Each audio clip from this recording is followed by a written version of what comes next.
Boire au torrent 520. Nous allons lire ensemble aujourd'hui l'Évangile de Marc, chapitre 8, versets 22 à 29. Dans ce miracle, le Seigneur a guéri un aveugle à Bethsaïda, mentionné uniquement dans l'Évangile de Marc. Les trois autres évangiles n'en parlent pas. À ce moment-là, le Seigneur et les disciples sont allés à Bethsaïda. Quelqu'un a amené un aveugle en espérant le Seigneur Jésus de le toucher et de le guérir. Cet aveugle fut finalement guéri par le Seigneur Jésus. Ce passage de la Bible est très court, mais le miracle de cette fois-ci est très particulier. Lisons ensemble l'Évangile de Marc, chapitre 8, versets 22 à 29. Voyons si vous pouvez reconnaître ce qui est spécial dans cette guérison. Ils se rendirent à Bethsaïda et on amena vers Jésus un aveugle qu'on le pria de toucher. Il prit l'aveugle par la main et le conduisit hors du village. Puis il lui mit de la salive sur les yeux, lui imposa les mains et lui demanda s'il voyait quelque chose.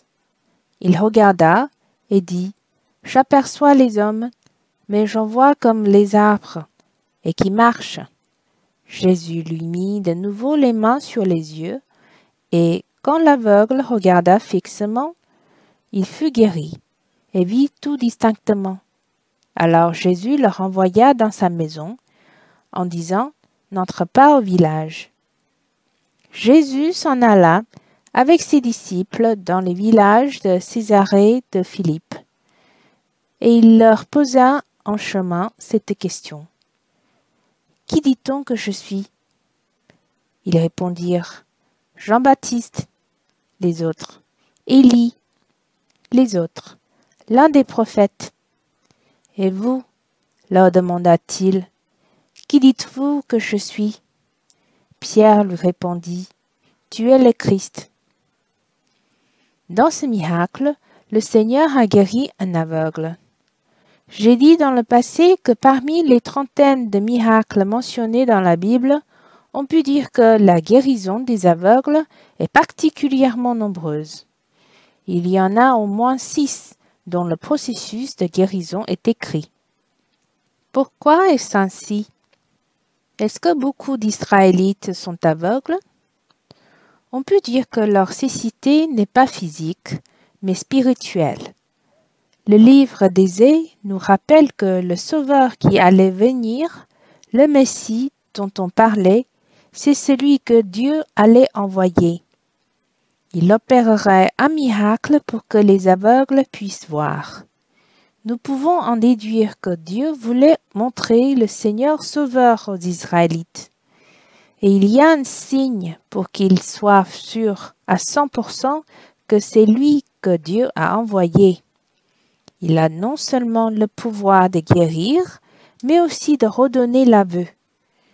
Par conséquent, à travers des miracles, les Juifs ou les Israélites devaient se rendre compte que c'est lui qui est le Sauveur envoyé par Dieu, pour qu'ils puissent bien voir et croire. C'est pour cela que parmi les miracles, la guérison des aveugles est relativement nombreuse. Pendant la lecture de ce passage, 2 sentiments m'ont marqué, que j'ai très envie de partager avec vous. D'abord, c'est l'amour tendre du Seigneur. Ici, avant que le Seigneur le guérisse, si vous avez fait attention à la Bible, c'est vraiment unique. Il prit l'aveugle par la main et le conduisit hors du village, puis il lui mit de la salive sur les yeux, lui imposa les mains et lui demanda ce qu'il voyait. Durant ce processus, si vous étiez à la place de cet aveugle, je crois que cela vous aurait marqué. N'ayant jamais vu Jésus, mais pouvoir l'expérimenter pendant ce trajet, sa main tendre, la force de sa main, la chaleur de sa main, peut-être rugueuse. Mais au moment de le conduire hors du village, je suis sûre qu'il a dit des paroles douces, très fermes, et des encouragements pour permettre à l'aveugle de lui faire confiance et de le suivre hors du village. Ce trajet est personnalisé et dissimulé. C'est précieux qu'avant d'ouvrir les yeux, cet aveugle avait déjà ressenti l'affection du Seigneur.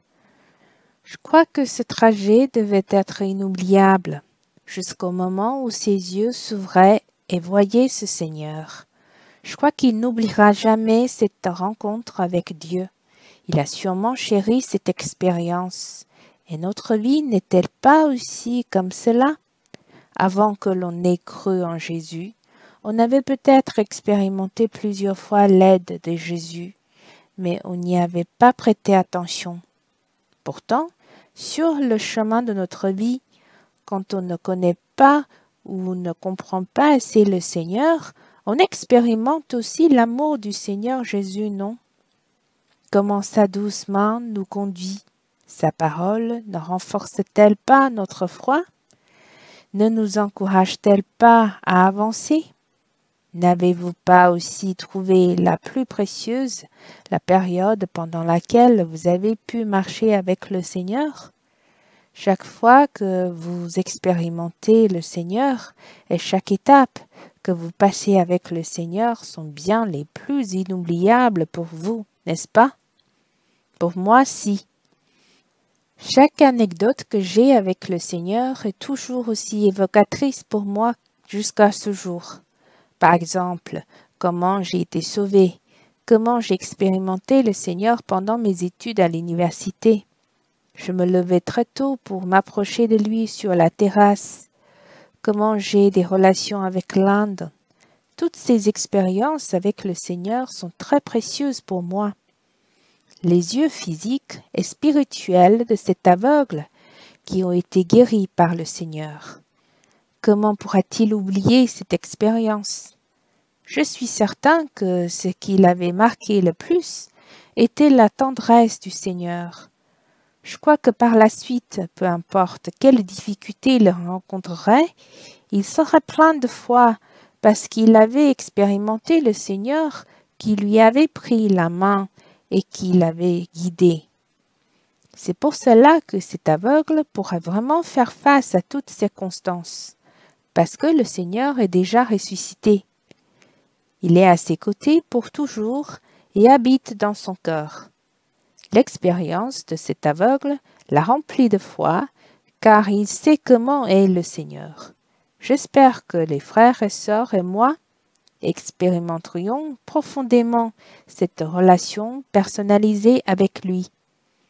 Être main dans la main avec lui et conduit par lui. Il va nous guider dans notre vie et nous ouvrir les yeux pour voir sa gloire.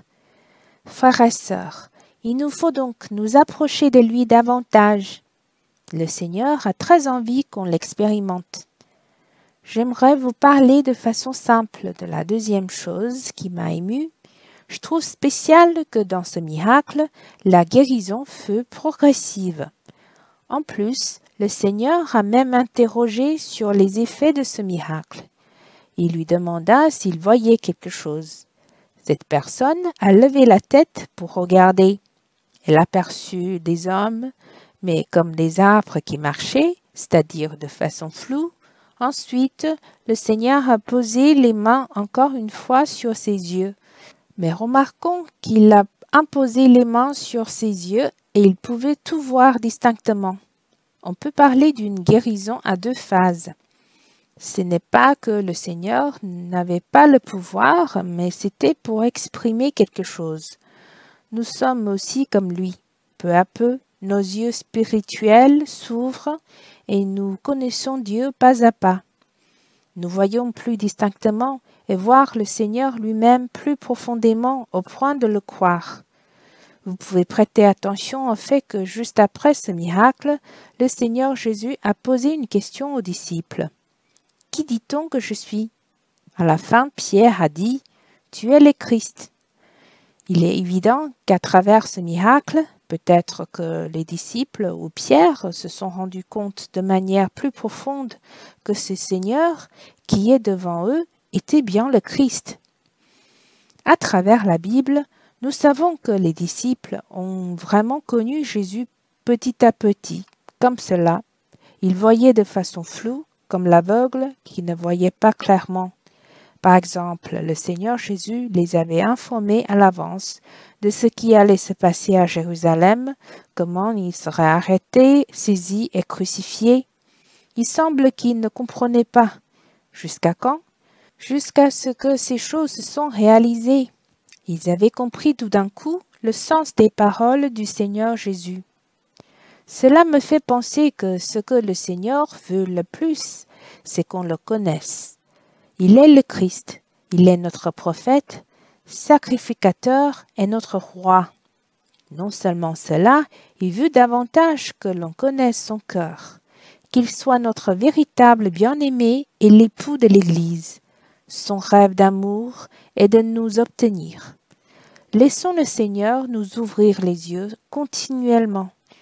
Ne voyons pas seulement notre salut précieux, mais nous devons encore plus ouvrir les yeux et voir notre place dans le cœur de Dieu. C'est le plus important. J'espère que nous nous efforcerons de poursuivre, nous approcher plus de lui et expérimenter plus que le Saint-Esprit nous ouvre les yeux spirituels pour qu'on voie le Seigneur lui-même et son bon cœur envers nous, que le Seigneur nous bénisse plus profondément.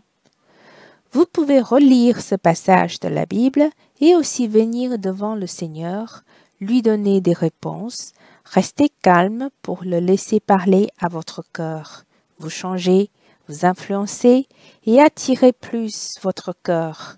J'espère qu'on comprendra mieux ce qu'il veut, que nous venions ensemble satisfaire le cœur du Seigneur.